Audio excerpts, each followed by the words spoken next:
Hello दोस्त, मैं हूँ डेविल और डेविल डार्न चैनल में आप लोगों का स्वागत है। आज मैं आप लोगों को द डांसिंग प्लेग और डांसिंग एपिडेमिक के बारे में बताने जा रहा हूँ। यह घटना एक अनोखी और अद्भुत है।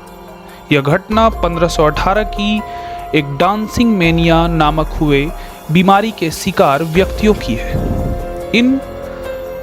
इस 1518 ईस्वी में डांसिंग मेनिया में बहुत से लोग 50 से लगभग 400 लोग डांस करते करते मारे जाते हैं। आखिर यह डांस एक मौत का तांडव कैसे बना, इसके बारे में हम लोग जानेंगे। यह डांस एक शहर स्ट्रासबर्ग अलास्का के मॉडर्न डे फ्रांस के रूप में है।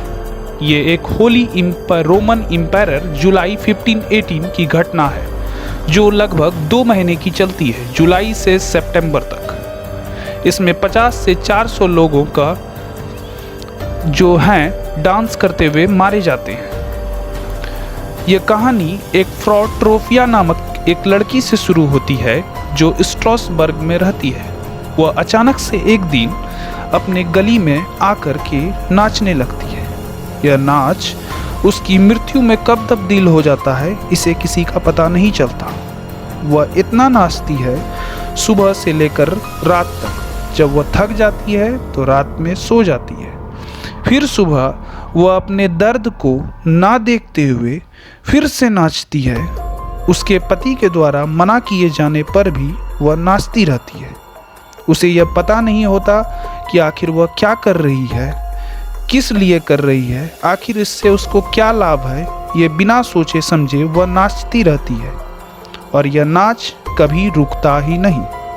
यह नाच लगभग 6 दिनों का चलता है और काफी दर्द भरी दास्तां है। यह नाच देखकर अथॉरिटी जो होते हैं उन्हें भी डर लगने लगता है। कुछ ही सप्ताहों में यह नाच लगभग 34 लोगों के बीच फैल जाता है।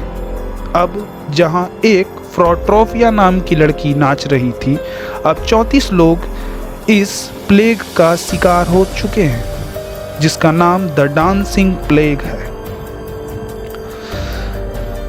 वहाँ के लोगों को 1518 में रोमन एम्पायर के द्वारा एक फिजिशियंस बुलाया जाता है और इस बीमारी के बारे में पूछा जाता है। तो उनके द्वारा कहा जाता है कि ये लोग हॉट ब्लड नामक बीमारी के शिकार हैं।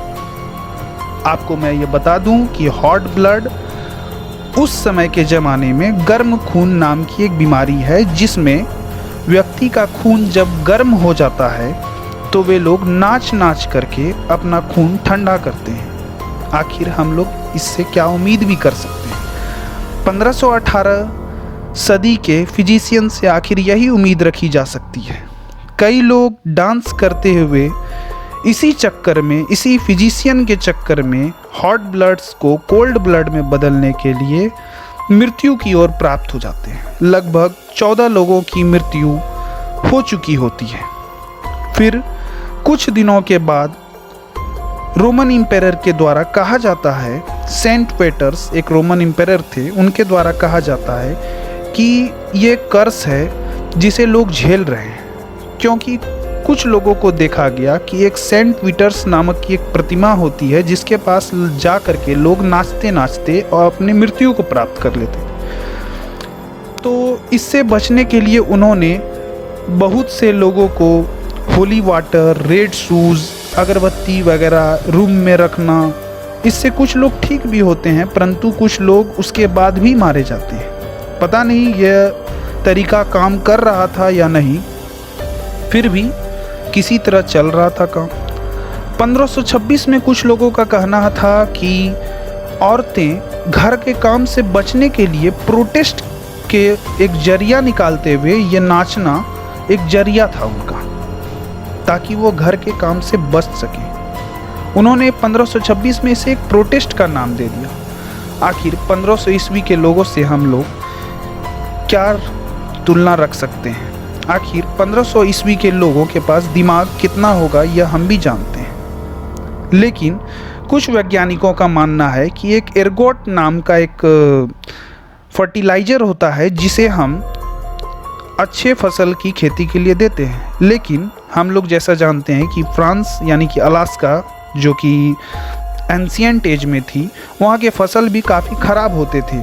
और एर्गोट एक पॉइज़न है जिससे हॉलिसिनेशंस की खतरे भी बढ़ते हैं। इसमें आदमी अपना आपा खोते हैं, लेकिन इतना भी नहीं खोते कि वह नाचने लगे। आज के वैज्ञानिकों के अनुसार इतना आपा नहीं खोते हुए कि नाचने लगे। कुछ लोगों का मानना था कि ये एक डेविल के भी कर्स से भी मुक्ति के लिए भी नाच रहे हैं। लेकिन यह घटना लगभग 2 महीने का चलता है। 2 महीने में यह घटना लगभग जुलाई से सितंबर तक में पूरी तरह से फिर कहाँ ना जाने विलुप्त हो जाता है। उसके बाद फिर कभी यह द डांसिक प्लेग और डांसिक एपिडेमिक की बीमारी नहीं देखी जाती। पता नहीं दोस्तों ये बीमारी क्या थी नहीं थी, मुझे तो नहीं पता चला, पर जो था फैक्ट मैंने आपको बताया।